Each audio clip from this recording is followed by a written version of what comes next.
a tous fait les décors, les recherches des costumes et voilà, chercher les attitudes d'une famille algérienne en France. Et tout ça, vous avez fait dans votre ici Oui, par exemple, ça, c'est dans cette salle de réunion qui est là. Je vais vous la montrer. Vous avez fait le décor? Oui, oui, oui.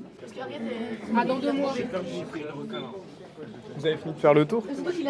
On a fini. Yes. Alors, faut choisir une photo qui vous plaise. C'est enregistré. Ouais, ça enregistre. Qui va écouter? En mode radio. Non, on va réécouter notre voix. On va faire une émission radio. Alors moi, je choisis cette fille parce que déjà, en fait, quand je la vois, on dirait moi.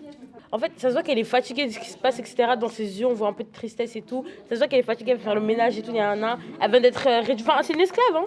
Non, on a souffert. Franchement, non. Eh, si j'aurais été... Hey. On aurait déjà goûté des Il y a longtemps, là. J'aurais fait comme Rosa Parks. Franchement, j'aurais fait même pire, je crois. Ah oui, hein. 7 octobre 61. Qu'est-ce que tu écris? Je sais pas. Là, on y voit deux femmes en train de parler. Il y en a 3. 3 femmes. Oui, mais les deux, elles parlent, quoi. Il y a une femme blanche, enfin 2 femmes blanches, pardon, et une femme noire. Et puis voilà, c'est tout ce qu'on voit. Et alors, en quoi c'est particulier d'avoir une femme blanche et une femme noire? Bah parce qu'avant, il y avait la discrimination et la plupart des blancs ne traînaient pas avec les noirs, quoi. À l'époque, il y avait du racisme. Moi, je sais pas précisément les La dates. discrimination. C'était Les années 1960, quoi. Plus aux États-Unis, plus, je trouve, je dirais. Tout ce qui est Amérique, la France aussi, il y avait. Enfin, un peu partout, quoi.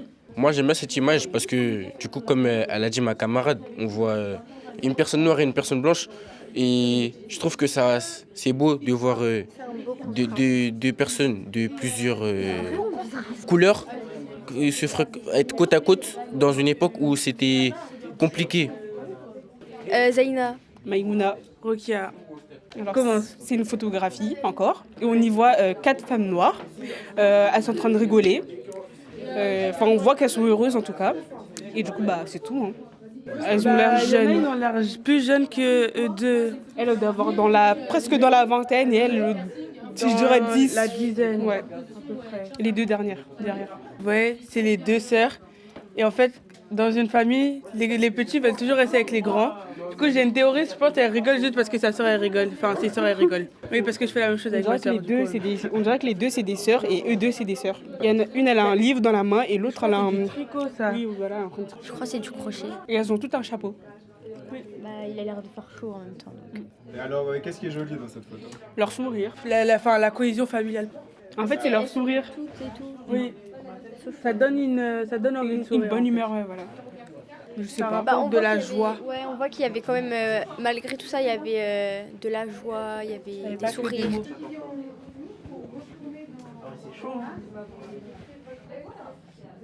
Voilà, celle-ci. Jardin Saint-Germain, au lycée d'Alembert, en seconde. On est dans les années 50-60 et on voit une personne de couleur noire qui a l'air révoltée. Parce que à l'ancienne, il y avait beaucoup de racisme et voilà quoi.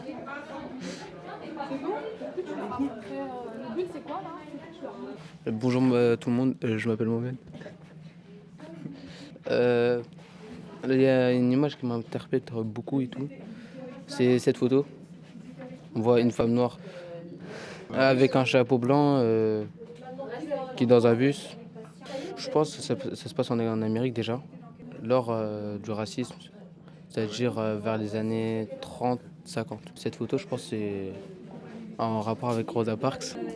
Rosa Parks, en fait, elle était de couleur noire. Un jour, il y avait un blanc. Elle était assise, elle rentrait du travail, elle était toute fatiguée. Le blanc, il a dit de se lever, elle a refusé. Et ça a pris un tournant. Parce que c'est une révolution, que ça a beaucoup aidé au racisme, ça a beaucoup avancé, ça a fait... Je pense que si Rosa Parks ne l'aurait pas fait avec Martin Luther King, Nelson Mandela, on serait toujours bloqué au stade qu'il y aurait eu beaucoup plus de racisme. Mais il y a toujours du progrès à faire. Surtout, on va dire, il faut qu'ils arrêtent de traiter beaucoup de noirs de singes. Ouais, par exemple. On voit un jeune homme assis avec plusieurs personnes à ses côtés. On dirait qu'ils attendent quelque chose. On dirait qu'ils sont à un mariage ou à une fête. Ils dansent. On dirait qu'ils sont heureux pour une fois. Ils sourient, tout ça, ils ont l'air heureux comparé aux photos qui sont là. C'est plutôt fermé, ils sont pas joyeux. Comment on appelle le sentiment quand il y a une injustice et qu'on est en colère? Le dégoût. Tu te sens incompris. Je sais pas.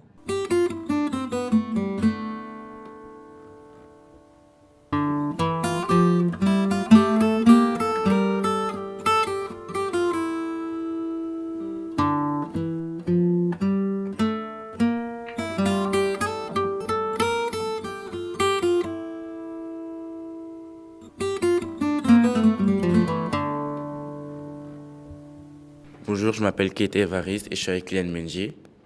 Et on va vous présenter... Ah ouais, c'est dur en fait. Hein. Je m'appelle Zaina, j'ai 15 ans, je suis élève au lycée d'Alembert. Bonjour, je m'appelle Maïmouna. J'ai 16 ans et je suis en classe de seconde à UPA au lycée d'Alembert. Je m'appelle Kylian Menji, je suis en compagnie d'Evariste et on va vous parler de l'exposition de la compagnie des réveillés. Je suis avec mon amie Lisa.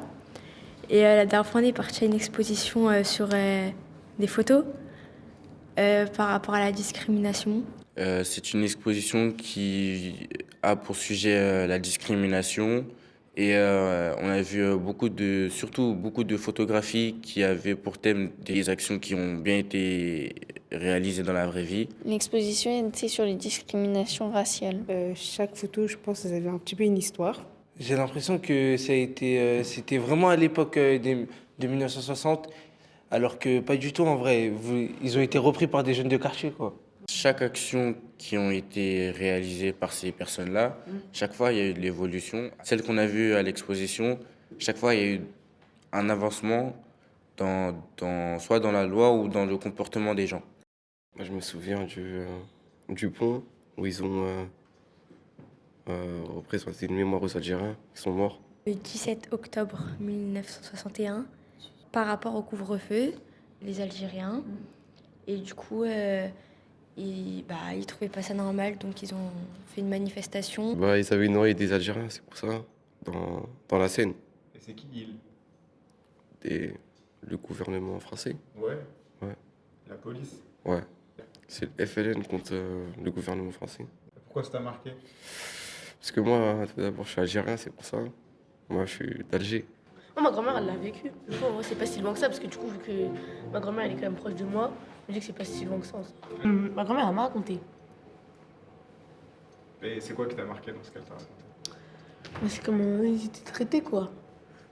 Et j'étais triste, mais juste parce qu'ils sont algériens, on les traite pas pareil, ou parce qu'ils sont noirs, on les traite pas pareil, alors qu'en soi, ils sont pareils, ils ont aussi un cœur, ils ont aussi des émotions, ils ont tout pareil, quoi. J'ai eu des photos qui représentaient la ségrégation raciale aux États-Unis, en Amérique. Par exemple, celle que j'ai décrite, c'était 4 femmes, enfin 2 femmes et 2 petites filles qui rigolaient dans un parc, elles étaient assises. Qu'est-ce que ça racontait cette photo pour toi?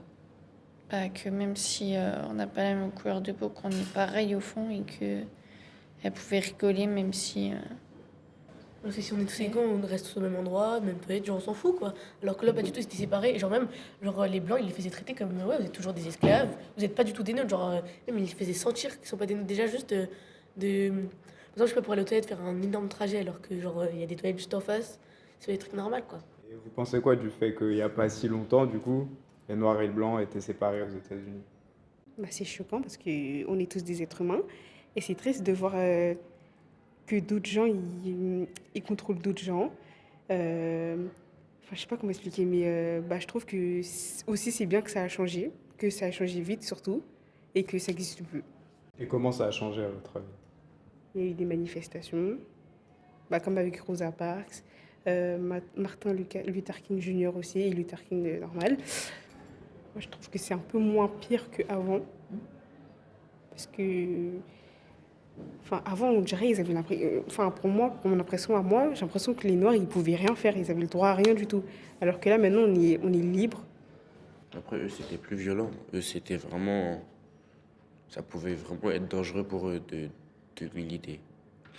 Eux, c'était vraiment pour pouvoir vivre. Parce que c'était limite des fois, en tout cas dans certains films ou certains trucs qu'on avait vus à l'exposition, c'était pas possible de vivre dans ces conditions-là. Il y a beaucoup d'enfants de personnes noires qui, genre, la police, ils les arrête pour rien et tout, qu'ils ont des problèmes et ils mettent de côté, ils le cachent. Contrôle, ils regardent, ils nous fouillent, ils regardent si on a quelque chose sur nous. Si des fois ils nous mettent des amendes aussi, hein. Beaucoup d'amendes. J'ai eu beaucoup d'amendes là alors que j'ai que 17 ans. Je crois que je suis déjà à plus de 800 € d'amende. Mais des fois, ils contrôlent juste pour contrôler. Enfin, je sais pas, ils te voient, il fait voyou. Genre, je sais pas, mais des fois, un policier m'a déjà dit, ta tête, elle fait voyou. Ils ont des idées dans la tête. Il y en a, ils ont... Même si tout ce qui est racisme, ça, maintenant, c'est interdit par la loi, ça n'empêche pas d'être raciste dans sa tête et d'avoir des comportements racistes, mais bien cachés. Ouais, j'en ai déjà vu en ce moment. Un jeune qui se fait tirer, j'ai vu sur internet bien sûr, qui se fait tirer un flashball dans la tête, tout ça. Ouais, c'est de l'injustice pour moi. Moi, c'est la photo du mec qui marche avec classe. C'est Black Panther, ça? Non. En gros, c'est un groupe de noirs. En gros, ils sortent avec des armes, tout ça dans la rue, pour montrer qu'ils sont contre le gouvernement.